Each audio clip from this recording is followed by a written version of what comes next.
Hello and welcome back to another video. Today going to be discussing another topic relating to the upcoming Test Drive Unlimited Solar Crown. So last week I took a look at and discussed whether classics will be returning to the upcoming game, and as ever you guys seem to enjoy these kind of information and thoughts and wishlist style videos. So yeah, I'm going to be putting out another one this week. Today we're going to be focusing on starter cars of the upcoming Test Drive Unlimited Solar Crown.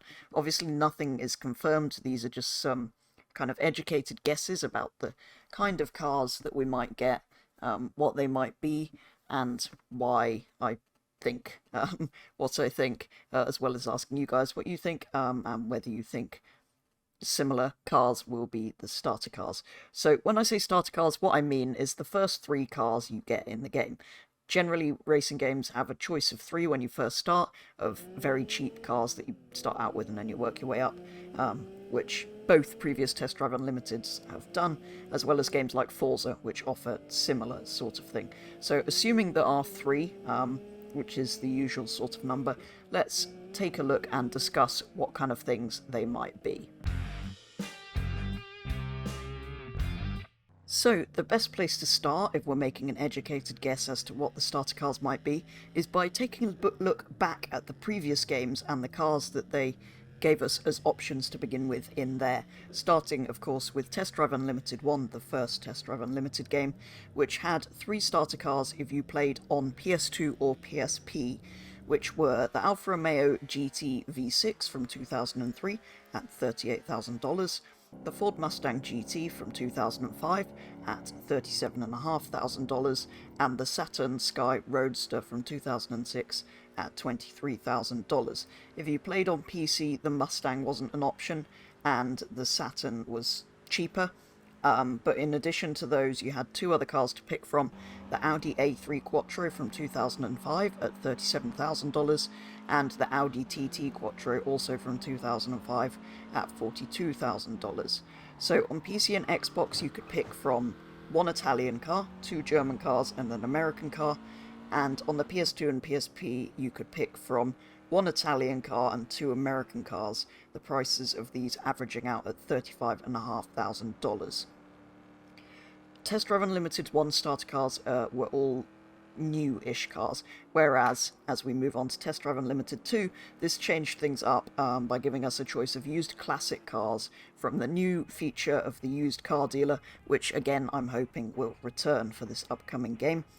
And these were the same on all platforms this time around, and consisted of the Ford Mustang GT from 1968, priced at $15,000, the Lancia Delta Integrale from 1992, priced at $20,000, and the Lotus Esprit S1 from 1981 at $23,000. So again, you could pick from one American car, one Italian car, and one British car, which would have been European car at the time, with prices averaging at $19,300.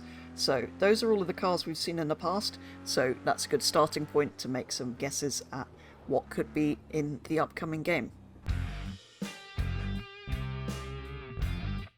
So, having gone over the first two games and the starter cars that were available in those, I'm actually going to start with something completely different to that, which is a rumour that happened a little while ago suggesting that the starter cars were the Mitsubishi Evo 10, the Renault Clio RS, and the VW Polo GTI. But this was a rumour a little while ago. I don't think there was much evidence to necessarily suggest it. It was an online leak, which I don't think was ever confirmed or denied. So there's a small possibility it could be those three. It's quite an interesting mix. I don't think the Evo quite fits in with the two hatchbacks. They are, however, also from three different countries like the previous starter cars were, so it's definitely a possibility. But assuming that rumour isn't correct, what else could they be? I'm not saying it isn't, it could well be, but what else could they be? So if we go back to the previous two games and other games, for like Forza for example, they usually opt for one American car, which is usually a muscle car of some form, one hot hatch, and one sports car. So if we look just at past TDU games, the pattern is actually to have at least one American car, one Italian car, and one from another country, which wouldn't match the rumour mentioned before, but again, they might not necessarily follow exactly the same pattern as before.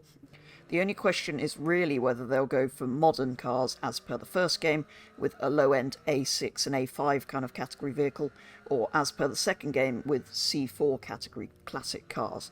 Or maybe even lower end than before with a new A7 car or something, if they put modern cars in. Or maybe pushing to a bit higher budget this time, as newer games tend to give us more kind of pricey cars that are slightly higher performance these days, making it easier to unlock faster things straight away, because that seems to be what people want. Higher class, faster classic, C2 or C3 category, maybe the Diablo we saw in the trailer? Or do we think that's a bit of a stretch to start off with? Personally, I prefer they didn't do that, but the way games are going, they do often offer us cars of higher value to start with. Although, if we do look at the previous two games, the average price across both was $27,400, so I think that's a bit of a stretch, and hopefully we won't get something that high-end to begin with. Given that price, I think we'll most likely see either low-end classics or low-end modern cars, as we did in the previous two games. So yeah, given the previous game's starter cars, I think we're most likely to see a selection of low-end new cars or low-end classics, possibly a mixture, one likely an American muscle, one Italian, and one a hatch or sports car. Similar thing they did in Forza if we go back to Horizon 4. We had a Focus RS, the European hatch. We had a muscle car, the Charger classic muscle car, and we had an Audi TT, so a European sports car. But yeah, it's a similar story to previous test drive. Obviously, the new Forza gave us 3 cars at the start, all of them for some unknown reason, and they're all quite expensive vehicles. So let's hope they don't do something like that. So I think if they go the classic route, we're most likely probably to get a Mustang again, because a Mustang has been a starter car in both previous games. So hopefully they'll follow that pattern, a bit of a throwback to the old test drives. I think that's probably the most likely American car. Maybe an Alfa Romeo or a Lancia as an Italian classic. I think something like a Lambo or a Ferrari is unlikely due to prices, particularly these days. They've gone up a lot in value now, unless they put a Ferrari Mondiale in or something. And I think the third would maybe be an iconic European car or hatch, such as the original Golf maybe, or a Mini. Something like that would be quite cool to see. I did say in the classics video that the Mini would be cool to see in there, as well as some other things, so go and check that out if you want to see which classics I'd like to see return. And again, with new cars, I think the Mustang is likely as one option for the American car. Maybe something like a Fiat or a Bath 124 as the low-end Italian sports car. Yes, I know technically it's a Mazda, which is Japanese, but let's not worry too much about that, still a different country. And some kind of European hot hatch, maybe a Renault or a modern Mini or something along those lines. So that's the sort of thing I think we might get based on the previous 2 TDU installments, as well as other similar car games. Either the cars I suggested at the end there, or if the rumour turns out to be true, those 3 that were kind of leaked supposedly a little while ago. Whether that's true or not, we don't know. So potentially those, or potentially the ones I listed at the end there. But anyway, that's going to be all for today's video. What do you guys think? Do you think something along those lines is most likely? Do you think there'll be a classic or new selection of cars, or maybe they'll change things up with a bit of a mixture this time, or put something slightly higher end? What kind of models do you think are likely, and which would you like to see? Do let me know in the comments. Let me know if you think the kind of suggestions and guesses I've put forward are likely, or if you'd like to see those, or if you'd like to see something totally different. As I said, let me know. Do also let me know if you enjoy this style of video, because there's plenty more of thoughts and information and wish list and discussion style videos I want to make, particularly relating to the upcoming test drive game, as well as any other upcoming and exciting racing games. So yeah, do let me know.